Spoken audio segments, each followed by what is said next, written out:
Lights. Camera. Alright. Testing 1, 2. Testing 1, 2. Testing 1, 2. It's working. Alright. Let's do this. Can do this.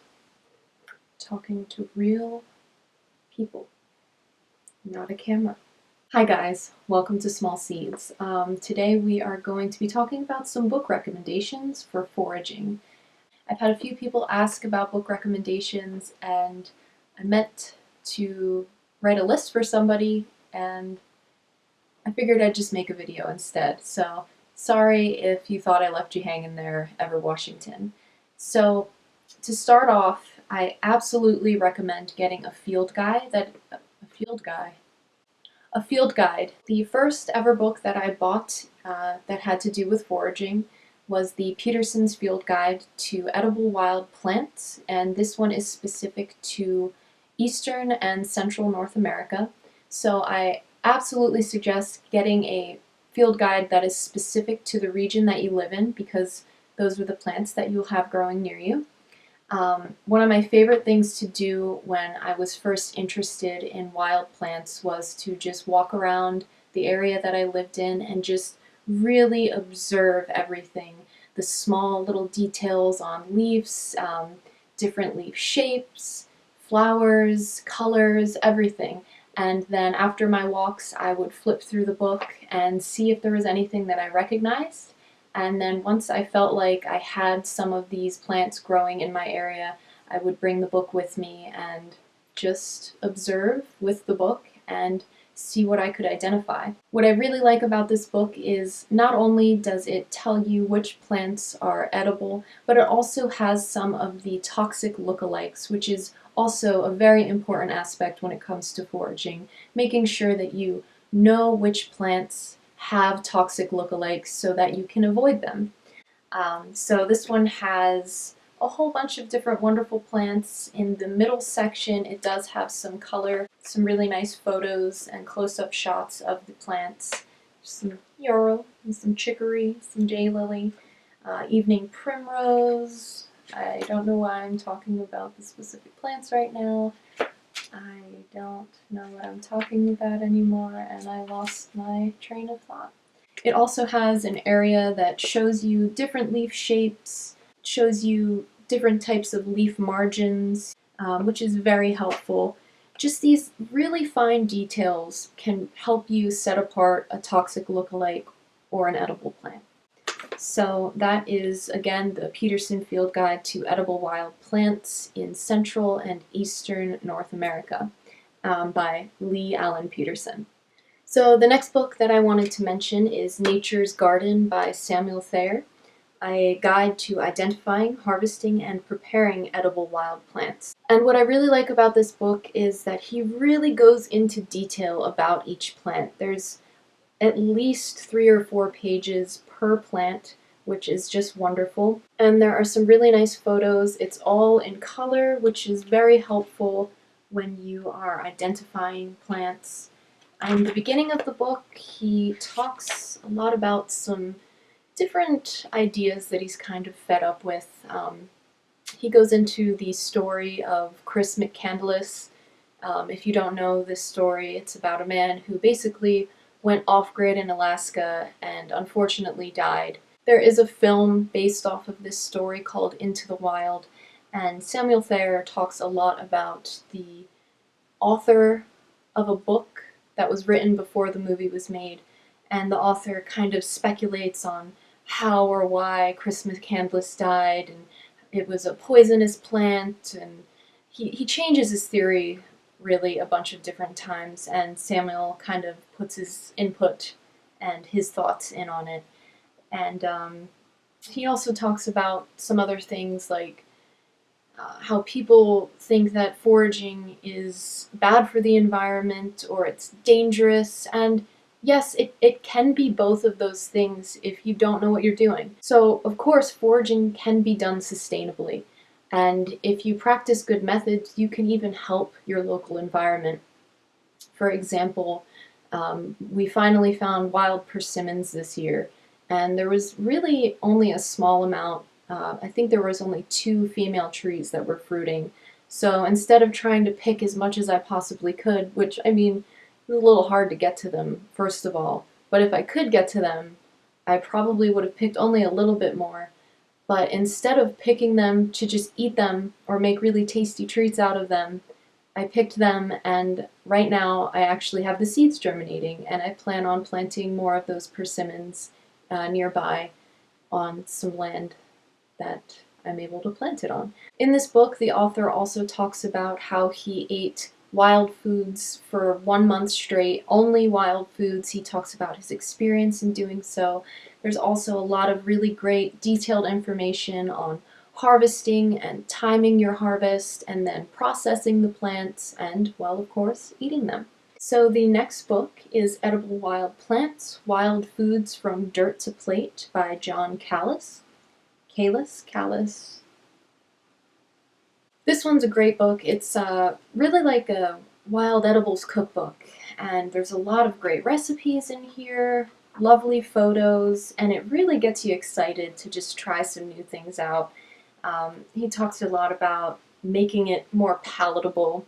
You know, people aren't typically too fond of the way dandelions taste, but you can really spice it up, and if you harvest them at the right time, you can add them into a dish where they're not super noticeable, but they end up adding a nice flavor to it.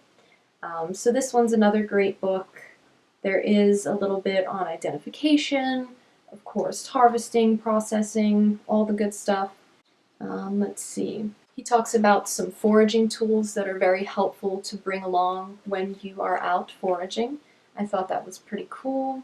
And then again, with this book, like the last one that I talked about, there's a lot of information on each plant, which is really nice. And look, marshmallows. Woo-hoo. So there's a lot of really cool recipes in here. Definitely recommend this one. Last and certainly not least is one of my favorite books, and this is All Good Things Around Us, a cookbook and guide to wild plants and herbs. And I love this book.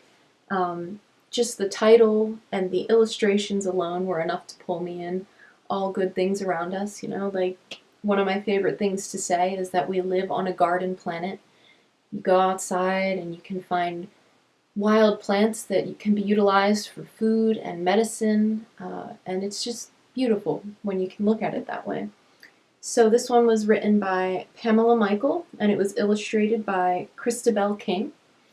And the illustrations are just, again, they're so beautiful. Now I feel a little bad bringing this book up, but it is one of my favorites. Unfortunately, I don't think that it's being printed anymore, but I think that you can find this one being sold as used books online. So this book definitely has a little bit more of a variety than the last 2 that I mentioned, and it also does have a lot of detail on each plant.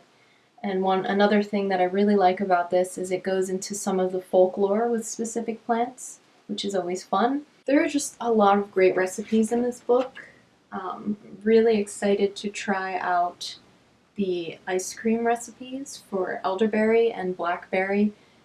So this page is on hawthorn, has hawthorn leaf tea, how to dry hawthorn leaves, hawthorn flower syrup, and then it goes into hawthorn flower ice cream, which you can make with the syrup, and I just really like the structure of the recipes with this one.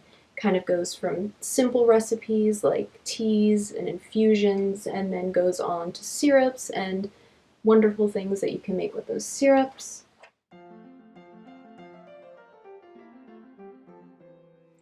I feel like I really didn't do these books justice. I feel like I missed out on a lot, but I did get the recommendations out there, so yeah. Now I'm going to talk a little bit about why I started foraging. So if you're still with me, I'll try not to talk your ear off, but I am just somebody who loves all things plants, and I really became interested in gardening first. I wanted to have an organic garden and I wanted to become a farmer. And actually, currently we are in the process of doing that. We have a very large garden where I get to grow all of my favorite medicinal herbs and vegetables and fruits, and it's growing and expanding every year, and it's such a blessing. But in the beginning, we didn't have a space to grow.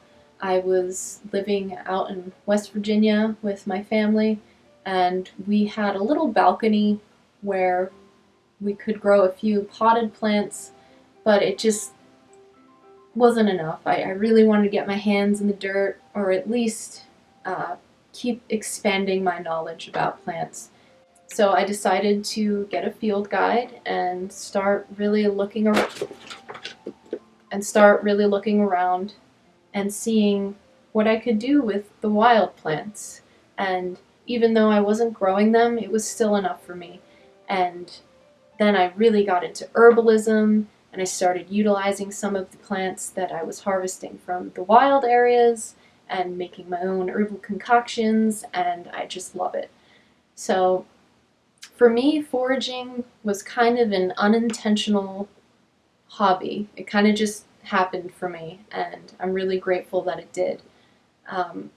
With that being said, I wanted to talk a little bit about the channel and where we're going, and I also wanted to kind of like not apologize, but say that I'm not the most YouTubey of YouTubers. I'm very slow with my videos, and to be honest, I just have a lot going on. So I'm sorry that I'm not very consistent with my videos and my uploads. I'm hoping that I can get to a point where I'm uploading a video at least once every other week. Right now,